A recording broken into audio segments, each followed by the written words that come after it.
అమరావతిలో ఈరోజు అమరావతి సచివాలయంలో ముఖ్యమంత్రి చంద్రబాబు నాయుడు అధ్యక్షతన ఇప్పుడే మరి కాసేపటి క్రితమే కేబినెట్ సమావేశం ప్రారంభమైంది. ప్రధానంగా ఈ యొక్క కేబినెట్ సమావేశంలో ఏదైతే 4 అంతర్జాతీయ కన్వెన్షన్లో వాటికి సంబంధించినటువంటి బిల్లుకి సంబంధించినటువంటి కేబినెట్ అయితే ఆమోదం పొందినట్లు ప్రధానంగా తెలుస్తుంది. అదే కాకుండా సిఆర్డీ అథారిటీ ప్రతిపాదించినటువంటి ఆ నిర్ణయాలపైన కూడా మన కేబినెట్ అయితే ఆమోదం తెలిపినట్టు ప్రధానంగా చూస్తున్నాం. ఈరోజు జరగబోయేటటువంటి ఏదైతే కేబినెట్ సమావేశంలో దాదాపుగా 12 అంశాలకు సంబంధించి ప్రధానంగా అయితే చర్చించినట్లయితే మనకు ప్రధానంగా అర్థమవుతుంది. అదేవిధంగా ఏదైతే సూపర్ 6లో భాగంగా ప్రభుత్వము ఏదైతే హామీ ఇచ్చిందో ఆ మహిళలకు ఉచిత బస్సు హామీ ఏదైతే ఇచ్చిందో దానికి సంబంధించి ఆగస్టు 15 నుంచి మహిళలకు ఉచిత బస్సు ప్రయాణానికి సంబంధించి ఇప్పటికే అన్ని విధి విధానాలన్నీ ఖరారయ్యాయి. దానికి సంబంధించి చర్చించి కేబినెట్లో ఆమోదం తెలిపినట్లు కూడా మనకు ప్రధానంగా తెలుస్తుంది.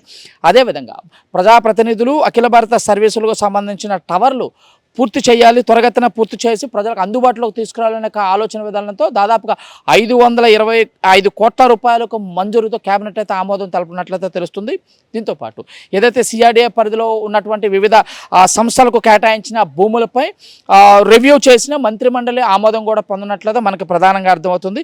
అదేవిధంగా ఏపీ సిఆర్డీఏ చట్టంలో భాగంగా రెండో దశ ల్యాండ్ పూలింగ్లో తీసుకున్నటువంటి దాదాపు 20,494 ఎకరాలు రెండో దశలో ఏదైతే తీసుకున్నారో దానికి ఆమోదించి ఏదైతే సిఆర్డీఏ కమిషనర్కి అన్ని అధికారాల కట్టబెడుతూ కూడా ఈరోజు కేబినెట్లో ఆమోదం తెలిపినట్లు మనం ప్రధానంగా చూస్తున్నాం. అదేవిధంగా రాజధాని పనులకు సంబంధించి 286 కోట్ల ఇసుక డిస్టలింగ్కి సంబంధించి ప్రకాశం బ్యారేజ్ ఎగువన అనుమతిస్తూ కూడా కేంద్ర కేబినెట్ అయితే ఆమోదం తెలిపినట్లయితే మనకు ప్రధానంగా అర్థమవుతుంది. అదేవిధంగా నీటి వనరులకు అభివృద్ధిలో భాగంగా 71 పనులు కొనసాగించేందుకు కేబినెట్లో కూడా చర్చించి ఆమోద ముద్రమైనన్నారు. నెల్లూరు జిల్లాలోని లింగసముద్రం మండలంలో రాళ్లపాడు గ్రామం వద్ద రైట్ మెయిన్ కెనాల్ సూయిజ్ పనులకు దాదాపుగా 22.50 లక్షల చెల్లింపుకు ఆమోదం పొందినట్లు కేబినెట్ తెలుస్తుంది. అదేవిధంగా ఏపీ ఎయిర్పోర్ట్ కార్పొరేషన్ డెవలప్మెంట్ లిమిటెడ్కు హట్కో నుంచి దాదాపుగా 1000 కోట్ల రూపాయల రుణానికి అనుమతిస్తూ కూడా కేబినెట్లు తీర్మానం పొందినట్లయితే అర్థమవుతుంది. ఇదేవిధంగా ఈ మేరకు మొత్తం కుప్పం, దగదర్తి, శ్రీకాకుళం, అమరావతి ఎయిర్పోర్ట్లతో పాటు కుప్పం ఎయిర్పోర్ట్ కూడా వైబిలిటీ గ్యాప్ ఫండింగ్ కోసం ఉపయోగించాలని కేబినెట్ నిర్ణయం తీసుకున్నట్లయితే దానికి కూడా ఆమోదం పొందినట్లయితే అర్థమవుతుంది. అదేవిధంగా ఏదైతే ఒక టీడీపీ కార్యకర్త మరణించిన చంద్రయ్య కుమారుడు టి ఆంజనేయులకైతే జూనియర్ అసిస్టెంట్గా ప్రభుత్వం ఉద్యోగం కల్పిస్తూ ఇవ్వాలని మంత్రిమండలిలో కూడా ఆమోదం పొందినట్లయితే మనకు అర్థమవుతుంది.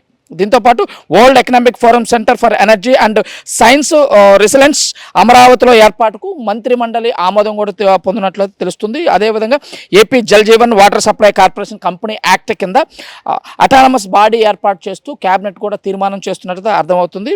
అదేవిధంగా మోటార్ వెహికల్కి సంబంధించి ఏదైతే గత కొంతకాలంగా లారీ ఓనర్స్తో పాటు ట్రక్ ఓనర్స్ కూడా ఈ గ్రీన్ ట్యాక్స్ని తగ్గించాలి అని చెప్పేసి కూడా ఒక పోరాటం అయితే చేస్తున్నారు. దానిలో భాగంగా ఈరోజు కేబినెట్లో అయితే గ్రీన్ ట్యాక్స్ ఎత్తేస్తూ కూడా ఆమోదం పొందినట్లయితే మనకు ప్రధానంగా తెలుస్తుంది. దీంతోపాటు గతంలో లారీ క్వార్టర్లో ట్యాక్స్ విధానంలో అంటే ఏదైతే గతంలో ట్యాక్స్ 3 నెలలకు ఒక లారీ ఓనర్స్కి ఒక ట్యాక్స్ విధానం ఉండేది. దాని తర్వాత 1 మంత్ గ్రేస్ పీరియడ్ కూడా ఇచ్చేవాళ్ళు. కానీ ఏదైతే మిగతా రాష్ట్రాల్లోకి వెళ్ళటం తర్వాత ఆ 1 మంత్ గ్రేస్ పీరియడ్ లేదు అంటూ కూడా మోటార్ వెహికల్ ఏదైతే లారీ ఓనర్స్కి అయితే ట్యాక్స్ అయితే విధిస్తున్నారు. దాని మీద కూడా ఈరోజు కేబినెట్లో చర్చించి కేంద్రానికి కూడా ఈ యొక్క దానికి సంబంధించినటువంటి విధి విధానాలు కేంద్రానికి కూడా పంపమన్నట్లు ఈరోజు కేబినెట్లో అయితే ఆమోద ముద్ర వేయనట్లు మనకు ప్రధానంగా తెలుస్తుంది. దీంతోపాటు కార్మిక శాఖలో పలు సవరణ బిల్లుకి ఇవాళ మంత్రిమండలిలో చర్చించి ఆమోదం అయినట్లు అది అర్థమవుతుంది. అదే కాకుండా ప్రధానంగా తీసుకున్నట్లయితే గోదావరి బనకచర్ల ప్రాజెక్టుకు సంబంధించి దాంతో ప్రత్యేకమైన ఒక చర్చ కూడా చేయనున్నట్లు తెలుస్తుంది. దాంతోపాటు నెక్స్ట్ వచ్చే వారం ముఖ్యమంత్రి చంద్రబాబు నాయుడు ఢిల్లీ పర్యటన, దీంతోపాటు జలవనరుల శాఖ మంత్రితో పాటు సిడబ్ల్యూసితో ఏదైతే చీఫ్ వాటర్ వారితో మాట్లాడి ఏదైతే బనకచర్లకు సంబంధించినటువంటి ప్రాజెక్టు సంబంధించి నిర్ణయాలు ఖరారు చేసే భాగంగా ఈరోజు అయితే ప్రత్యేకంగా కేబినెట్లో కూడా చర్చించడంలో ప్రధానంగా అర్థమవుతుంది.